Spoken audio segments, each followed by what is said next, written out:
Hello, storytellers. It's Storytelling Ron. This article came up, so it sort of made me realize I need to do or want to do a video on this.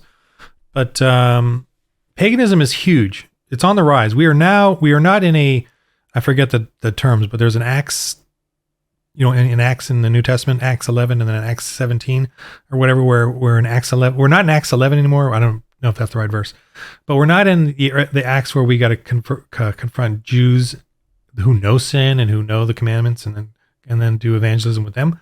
We are in the Acts 17 or when Paul's talking, where he went to Rome and Greece, Athens. And we're in that Acts where we're evangelizing to paganism again. Paganism is huge now. Is it bigger than Christianity?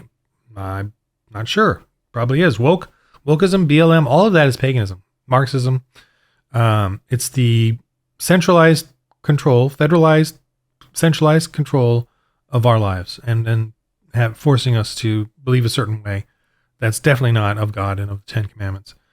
So these individuals are being preached to at our universities, and now they're spreading as witches, sorcerers all across the U.S. I mean, I have another video where I went to Barnes & Noble, and they have a huge section on spirituality, crystals, and all that. And they look like Kickstarter D&D 5e compliant books.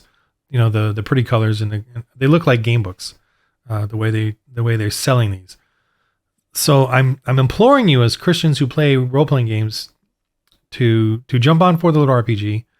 The reason is because it's really a fun game. It is a new, different mindset in a sense, but everything I'm putting in there is about playing just like we love to play in D&D, but having evangelism. You still get to fight things. So yeah, but I just I want us to stop supporting this stuff. Stop supporting WotC and D&D. And you can easily, I would say a suggestion is just take old stuff and start using it. But even in this game, I'm going to look for ways to open up the settings so that they're more fantasy and grim and dark but fun, but also still evangelism in there.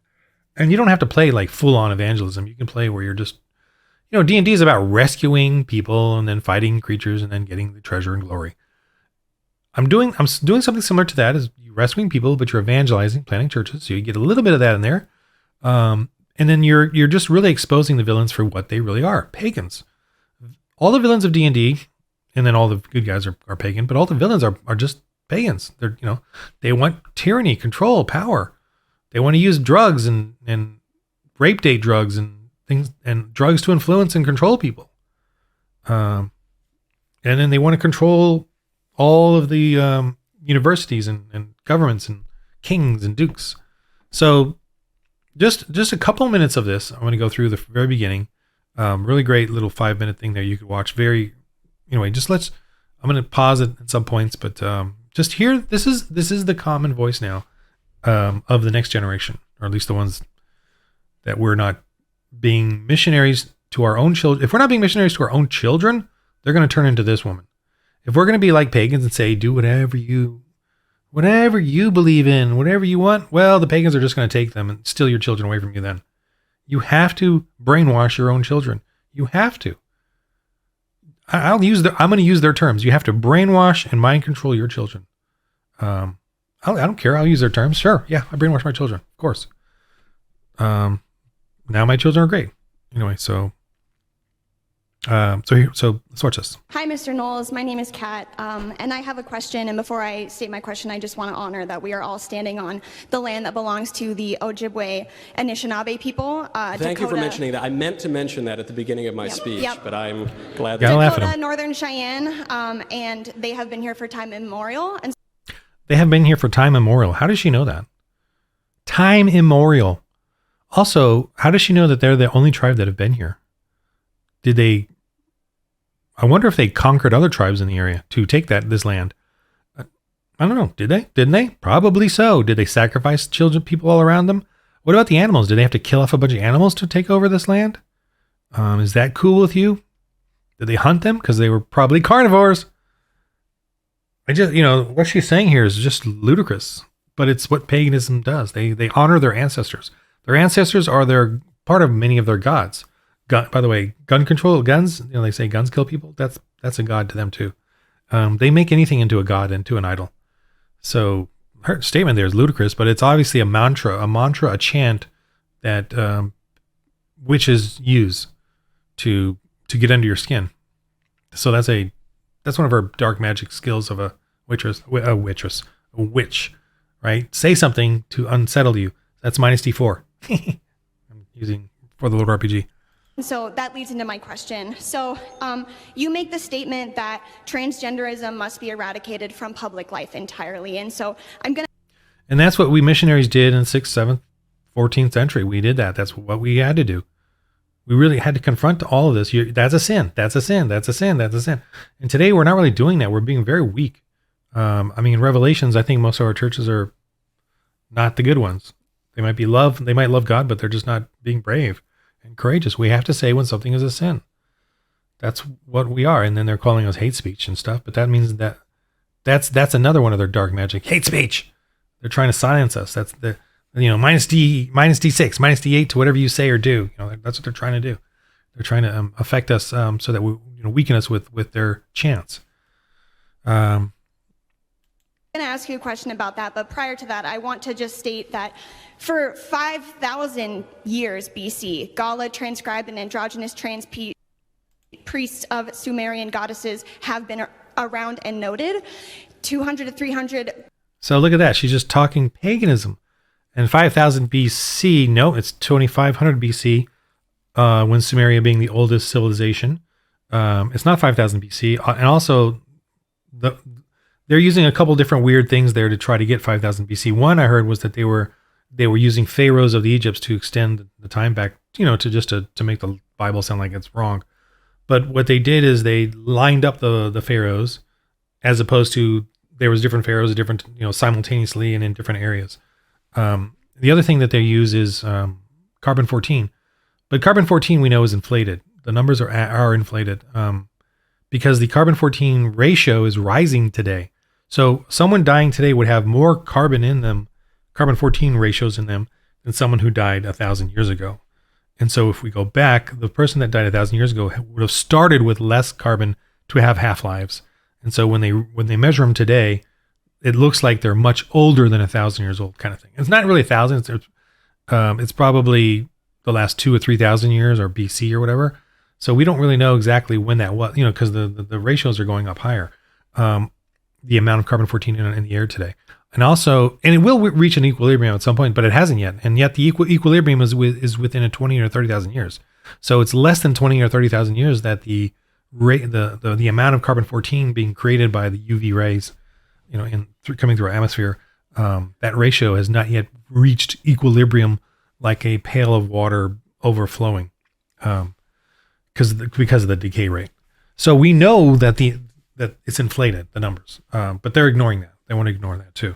That's why they get cave painting drawings that are 20,000 years old. But of course, we also find carbon-14 in dinosaur bones, and they say, "Oh, well, that's just contaminated." Well, if it's contaminated, then everything's contaminated, so you can't use carbon-14 then. If you're going to claim that dinosaurs who have carbon-14 in them, which is obviously less than 50,000 years, based on the decay rate, and it's contaminated, well, then that means everything's contaminated. So you can't use anything with carbon-14 if that's what you want to claim. Whereas we're saying, oh, look, they're less than 5,000 years old or whatever, 6,000, 5,000 years old, because the flood was in 2,500 BC, so that's 4,500 years ago. So these dinosaur bones are less than about 5,000 years, and that number could be inflated to 10,000, 20,000, especially remember the flood was in a completely different atmosphere, right? I mean, it's a completely different atmosphere. Before the flood, after the flood, God said you're going to have seasons, hot and cold. And we also know that if we're going to have hot and cold, then that must have meant that before there was one equilibrium of temperature, like a terrarium filled, so the atmosphere was completely different. Thusly, completely different ratios of carbon-14 to regular carbon in the air. Okay, I really went off there, but whatever. Let's continue on with her paganism. She's just bringing up a bunch of paganism on her iPhone. Must have been some research paper by a professor. I bet you she had a talk with a professor or someone teaching her all this stuff and giving her these things. Years before Christ, in ancient Greece, there were gods worshipped by Gali priests who wore feminine attire and identified as women. Since we are standing on an... So I remember it was 10 years ago, before I was really Christian. I was maybe becoming Christian at the time. I don't know. I don't remember. I remember I was doing foam fighting because I've graduated to this, but I used to do foam fighting, and some dude came out to our park practice, and he was just talking about this stuff. Yeah, before Christianity, man, male and female was a construct or whatever. And I'm like, what's he talking about? And I didn't care. And I was there for foam fighting. I didn't care. But he was saying it was a false construct that Christians made male and female. I'm like, whatever. I got to go, mess around. I remember that just hitting me. And this guy was kind of like, hippie, pagan-y, he had I felt like he had a girlfriend with him at the time, and she was just following him around because she's obviously the same sex as him or something. I don't know. But I just remember that then, and then seeing it now today, it's like, dang, they started a long time ago to get these kids and people believing this stuff. That male and female are false constructs made up by Christianity. Anishinaabe land, Turtle Island, which is the nation that we live under, has I don't live under two-spirited Turtle people. Island. All right, well, maybe you should read a little more indigenous knowledge books. Indigenous knowledge books. Well, the Native American Indians did not write books, so I don't know where these books are coming from. Right? I don't think there's a book. I don't think they had a written language. Did they? I think the only people that wrote anything about them were white people, probably, that came in and did it. And then now I'm sure some Native American Indians are doing it today. Some Indians are doing it today, American Indians, but I don't know what are their sources though? Grandparents or maybe some white people? I don't know. What's their sources? Not that I need to go into, I haven't researched that. That's not really my field, but for her to say that is just ridiculous. Like, read some books. Oh boy, who are these written by? We go back to this. And indigenous communities have used two-spirit personas for the entirety of their culture. And so that leads me to my question. When you say that transgenderism must be eradicated from public life entirely, I ask you, Mr. Knowles, how can we eradicate something that has been here as long as humans have? Well, yeah, there have been all... So sin has been here as long as humans have. That's for sure. And we can't eradicate that. That is not the goal of Christianity. Christianity, the goal is to tell you what sin is, so you know. I mean, you already know in your heart as a non-believer what sin is, but you don't care, or it's just going to mess you up. We're telling you that you need to care, and you need to come to Christ to ask for the forgiveness of your sins. And if you don't do that, you're going to continue on in those sins. You already know what they are, but you already know it's wrong to take from people, steal from people. But whole communities do it because everyone's doing it, and it destroys the community. I remember a guy telling me this when he was in Africa. Everyone just stole from everybody. So no businesses could ever happen. And the only people that started businesses in the African communities were like Asians who came there to try to start a business. And then they'd only last a few years because they kept getting stolen from. They would have to leave, or, sadly, whatever. And then some new person would come in thinking they could start a business. So our job as Christians is to give the message that your paganism is a sin, and you can do with it what you want, I guess. Well, that's kind of what you think you're doing, but anyway. All sorts of crazy, terrible ideas for a very long time, too. You're pointing to civilizations that committed human sacrifice, okay? You're saying that some ancient pagan tribe worshipped demons and therefore we need to castrate children. That's not a good argument. Yes, that's true. There were all sorts of terrible tribes. In fact, as recently as a little over 500 years ago, the Aztecs here in the Western Hemisphere slaughtered 80,000 people in a sacrifice to one of the demons that they worshipped within the span of 4 days.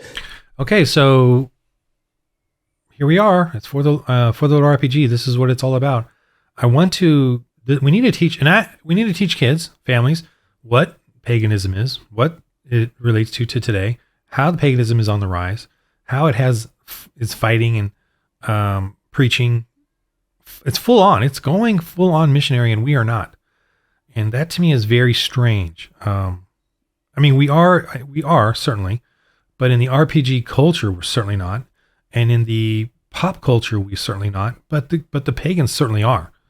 And so that's sort of what I'm like confused by, trying to enlighten myself and you on. Paganism is on the rise. Let's finish out with a little more of this, and then I'm going to have a final say.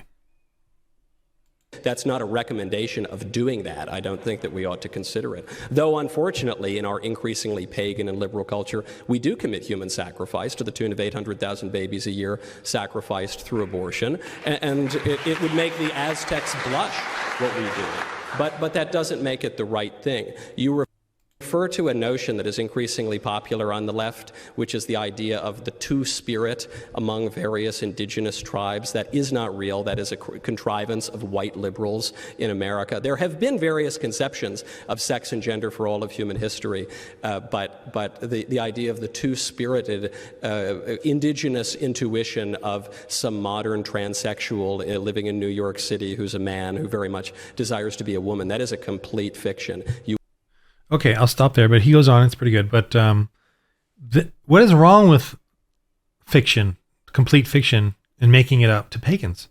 There's nothing wrong with that. So a pagan can continually make up whatever they want and claim that that's the truth, and they can put it back into history as well. To them, that is their truth. So when you tell them that's a lie, that's fiction, that's whatever, they don't care. So this is a very depressing and tough video for me to do these kind of videos. I'm not even sure if I want to continue doing these videos. But this is what I'm going up against in the RPG culture, and I'm saying you need to go up against this. Now, don't be angry, and obviously you can see I have role playing games, so I don't really mind playing other ones, and I'm still finishing up a D&D one, the Tomb of Annihilation, and it's fun. I do see the fun in it for sure. And I'm going to figure out another. Here's something I'm going to develop at some point here pretty soon. I hope sooner than later.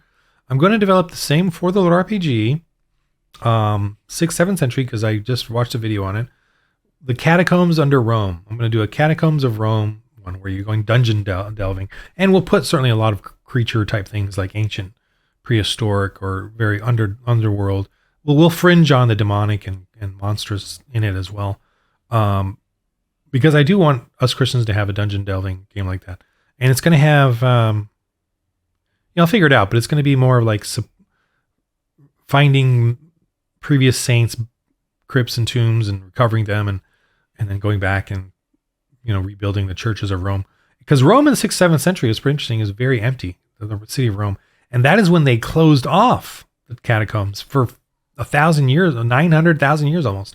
So this is like the last of that period, and I'm kind of thinking of it as a cool story where they got to close it off, and there's bad things happening down there. And they got to cleanse it before they close it, kind of thing, or whatever they're doing. But that's kind of I think that's a cool me trying to mitigate or find a way to have a Christian role playing game that's dark and grim, like we all love. There's a bit of evangelism in it because there'll be some people down there that are hidden away or lost, and they need. But probably not that much evangelism much more of the, I still want though there to be that surface evangelism. You guys can kind of go back and forth between the catacombs and the different sections of Rome and rebuilding of Rome and adding the churches back or rebuilding the lost churches of Rome during that little period. So I think that'll be a lot of fun, and a lot of cool map pieces for that. Some kind of hex crawl type of style of catacombs, because there's so many and they don't even know how many there are today, and so it's pretty fascinating. And there's just 12 miles, one section has 12 miles length, and it's oval shaped of catacombs, 12 miles length of the oval space or map or whatever. That's just one section, one area. So that's pretty cool. So yeah, I'm trying to reveal to you the paganism's on the rise. They're fighting, and they're really converting the kids in the RPG world. They're using D&D as a tool. I'm not trying to say to you Dungeons & Dragons is the worst thing in the world for you, but you got to try this, try an alternative, see how it feels, and try and get the best of that and bring it over to the Christian RPG, for the RPG or any other Christian RPG you guys can find out there. But I do want to emphasize to other Christian makers and content creators to try to make it, look at mine, steal my idea. I don't care. Steal it, please. The missionary aspect, the evangelism aspect of it, and the confronting of paganism aspect of it. confronting the sin of paganism. That's what this is about, this role-playing game. The mechanics are made that way so that is a part of the game. It's not the whole part. There's the fun part, the all the other parts of it are still there. I still want the adventure part. I still love the D&D stuff, the old school D&D kind of style. Okay, so this is just another little pop cult rant to warn you, to request help out with the For the Lord RPG, support it, play it, just try it out, test it out. I want to do a starter kit where you can have everything ready, but in order for you to ramp up, you do need to print out the player character sheets. You don't need to use my tokens or map pieces. You can use your own for sure. All you need is a village for the people that are pagan, and then think of what their paganism is and how hypocritical and ironic or ridiculous it is, and then what source creates that, what witch or sorcerer in the area is the source of that paganism that they all follow, and then have them have some horrible pets or possessed, finale possessed pet or monster or person that's hulky and troll like or ogre like is their tough one, but a bunch of minions and traps and stuff like that, and horrible kind of like spells, because it's a mix of poisons and theatrics and pageantry and concoctions, and also their crazed demonic sort of anger, and intimidation is what their magic points are and how they use it. But that's all in the book, and in a simple form, so you can extrapolate out on that. Okay, and I'm gonna try to do some more videos on tutorials and stuff and examples. But so For the Lord RPG, it's there. The post-apocalyptic one is almost done. I mean, it's pretty much done. I'm just kind of cleaning it up, and I really like the hex crawl map part of it. That's a lot of fun. It's different. And you're sort of building an empire through the hex crawl map. Not an empire, you're a kingdom of Christians, as you're finding all the lost people, survivors, and planting churches. Okay. All right. Thanks for listening. And remember, in this game of life, roll holy dice. That's my new outro thing.